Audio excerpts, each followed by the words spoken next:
اب ہمارے ساتھ ہیں فلاسفی ان ڈیپتھ.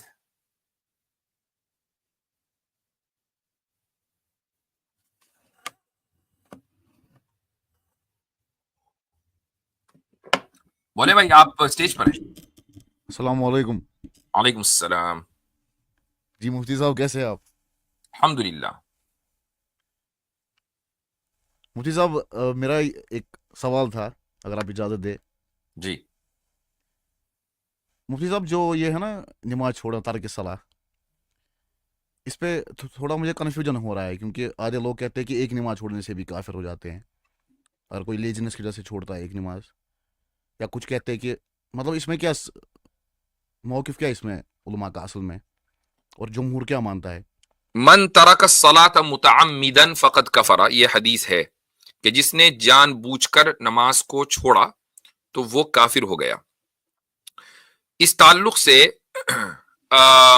جو علماء کا جو مین اسٹریم اکثریت کی جو رائے ہے وہ یہ ہے کہ اگر کوئی شخص لیزینس کی وجہ سے نماز نہیں پڑھ رہا ہے، اس نے نماز چھوڑ دی ہے، تو اس پر کفر کا فتویٰ جاری نہیں ہوگا. ہاں، ایک آدمی نماز اس لیے چھوڑ رہا ہے کہ چھوڑنے سے کیا فرق پڑتا ہے، چھوڑ دو. یہ ہے متعمدن، جان بوجھ کر چھوڑنا. یعنی اس نے گویا کہ نماز کی اہمیت کو ختم کر دیا اور یہ اعتقاد رکھا کہ بھائی اس سے کوئی فرق ہی نہیں پڑتا، چھوڑ دو تو پڑھ لو، کوئی مسئلہ نہیں، چھوڑ دو کوئی مسئلہ نہیں. بہت سے لوگ یہ سوچتے ہیں کہ یار چلو نمازی تو ہے، پڑھ لیں گے، کوئی مسئلہ نہیں. یعنی اس نے نماز کی اہمیت کو گھٹا دیا ہے، یہ کفر ہے. ٹھیک ہے. اچھا یعنی آپ یہ کہہ رہے ہیں کہ اگر کوئی یا آمدن قصدن چھوڑتا ہے، آمدن بھی نماز کی اہمیت کو گھٹاتے ہوئے کہ کیا فرق پڑتا ہے، تو یہ کفر ہے. مطلب یہ مفتی صاحب یہ اگر کوئی لیزینس کی وجہ سے نماز چھوڑے گا، ہاں، ایک مگر وہ آدمی یہ لیزینس کی وجہ سے نماز چھوڑتا ہے لیکن اس کی ذہن میں نماز کی اہمیت ہے. وہ یہ کہہ رہا ہے کہ بھائی ہے تو بہت، بس یار میں ذرا سا موقع نہیں مل رہا، ادھر بزی ہوں، پتہ نہیں، اللہ تعالیٰ مجھے معاف کرے، میں پڑھ نہیں پا رہا ہوں، لیکن پڑھ لوں گا، اور پڑھ لوں گا کرتے ہوئے نماز کا وقت گزر گیا، اور وہ تو اب یہ کفر نہیں ہے.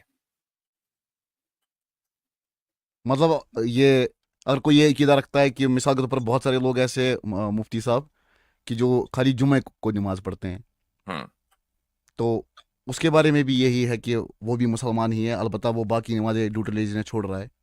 ہاں، ایک ابن قیم رحمہ اللہ نے ایک بات لکھی ہے، وہ یہ ہے کہ کفر بھی دو طرح کے ہیں. ایک ہے کفر مخرج من الملہ، اور ایک ہے کفر غیر مخرج من الملہ. یعنی وہ کفر جو ایک انسان کو ملت اسلامیہ سے نکال دیتا ہے. مثلا مورتی پوجا کر لی کسی نے، قادیانی کو نبی مان لیا کسی نے، یہ مخرج من الملہ ہے کہ ملت اسلامیہ سے وہ بندہ آؤٹ. اب اس کی نماز جنازہ نہیں ہوگی، اس کے لیے دعاؤں کا اہتمام نہیں کیا جائے گا، مسلمانوں کے قبرستان میں اس کو دفنایا نہیں جائے گا، میراث میں اس کا حصہ نہیں ہوگا، جو بھی احکام ہے وہ اس کے اوپر ہوں گے. اور ایک کفر غیر مخرج من الملہ، وہ یہ کہ وہ کفر کے جو ملت اسلامیہ سے انسان کو نہیں نکالتا. اور اس کی مثال انہوں نے یہ دی ہے کہ ایک آدمی اگر جان بوجھ کر نماز چھوڑ دے، مثلا آپ نے کہا نا بھائی ہفتے کے ہفتے جمعہ کے جمعہ نماز پڑھ رہا ہے، اور پورے ہفتے اس کو نہ صرف یہ کہ توفیق بلکہ وہ نماز کی اہمیت اس کے ذہن میں نہیں آتی، یعنی اس کو پتہ بھی نہیں چلتا کہ نماز ہے کہ نہیں ہے، بس جمعہ کو اس نے جا کر پڑھ لی، ایک بڑی تعداد ہے. تو ابن قیم رحمہ اللہ کے نزدیک یہ کفر ہے، لیکن یہ کفر غیر مخرج من الملہ ہے، یعنی جو انسان کو ملت اسلامیہ سے خارج نہیں کرے گا. یہی وجہ ہے کہ جب اس کا انتقال ہوگا تو اس کی نماز جنازہ بھی ہوگی، اس کے لیے دعا استغفار بھی ہوگی، اس کو مسلمانوں کے قبرستان میں دفنایا بھی جائے گا، میراث میں اس کا حصہ بھی ہوگا. جی. مگر یہ مفتی صاحب کو میری آواز آ رہی ہے؟ ہاں اب آئیے. مگر میں نے جہاں تک سنا ہے نا، میں نے سنا ہے کہ اہل سنت میں دو ہی پوزیشنز ہے اس کی. ایک پوزیشن یہ ہے کہ ایک جماعت یہ کہتی ہے کہ ایک نماز چھوڑنے پر بھی کافر ہوتے ہیں، اور دوسری پوزیشن یہ ہے کہ اس میں کوئی متعدد تعداد انہیں نہیں دی ہے، البتہ یہ انہیں کہا ہے کہ اگر کوئی ریپیٹڈلی چھوڑ رہا ہے تو وہ کافر ہے. بہرحال آپ نے پتہ نہیں کہاں پڑھا ہے، لیکن میں جو بتا رہا ہوں، جو دو پوزیشن ہے نا وہ اس طریقے سے ہیں کہ ایک پوزیشن ہے حنابلہ کی، امام احمد بن حنبل اور ان کے فالوورز کی. ابن قیم ان کے فالوورز میں آتے ہیں، ان کے ریفرنس سے میں نے اسی لیے بات کی ہے کہ ان کے یہاں بھی کفر جو ہے اگر ہے تو اس کے معنی یہ ہے کہ آپ دھڑا دھڑ اس پر کفر کے فتوے لگا کر اس کو کافر قرار نہیں دیں گے، یہ مخرج من الملہ نہیں ہے. اور جو دوسری پوزیشن ہے وہ میں نے پہلے بیان کر دی ہے. وہ یہ ہے کہ اگر ایک آدمی نماز کو اس کی اہمیت گھٹاتے ہوئے چھوڑتا ہے, نہ اس کے دل میں کوئی ندامت ہے نہ کچھ ہے, نہ, اور اس کی اہمیت کو وہ گھٹاتے ہوئے چھوڑ رہا ہے, تو کافر ہے, چاہے وہ ایک نماز کو چھوڑے.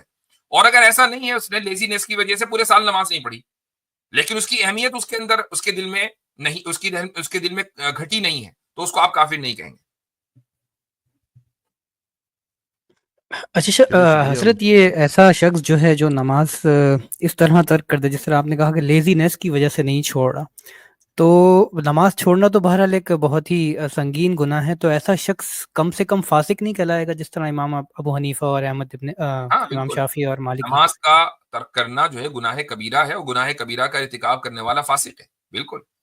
تو یہ وادی کفر کی طرف لے جانے والا ایک عمل ہے, اس کو ہم کہہ سکتے ہیں. یہ بھی بہت سے کامنٹیٹرز نے اس کے معنی بیان کیے ہیں کہ فقط کفرا کا مطلب ہے فقط قارب الکفرا, کہ اچھا, جو شخص نماز کو ترک کرے جان بوجھ کر, تو وہ کفر کے قریب ہو گیا, چونکہ وہ فاسق بن گیا نا, تو اب وہ کفر کے قریب پہنچ گیا.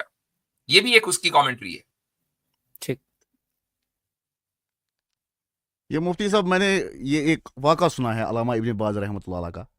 ان سے کسی نے پوچھا ہے کہ جو نکاح کے بارے میں, کہ نکاح میں جو میرے 2 گواہ تھے وہ یہ تھے, بے نمازی تھے, تو علامہ ابن باز نے کہا کہ وہ نکاح یہ درست ہی نہیں ہے, کیونکہ بے نمازی کی وہ عادل ہے ہی نہیں, اور اگر وہ ترک صلاح کرتے تھے تو وہ کافر ہے.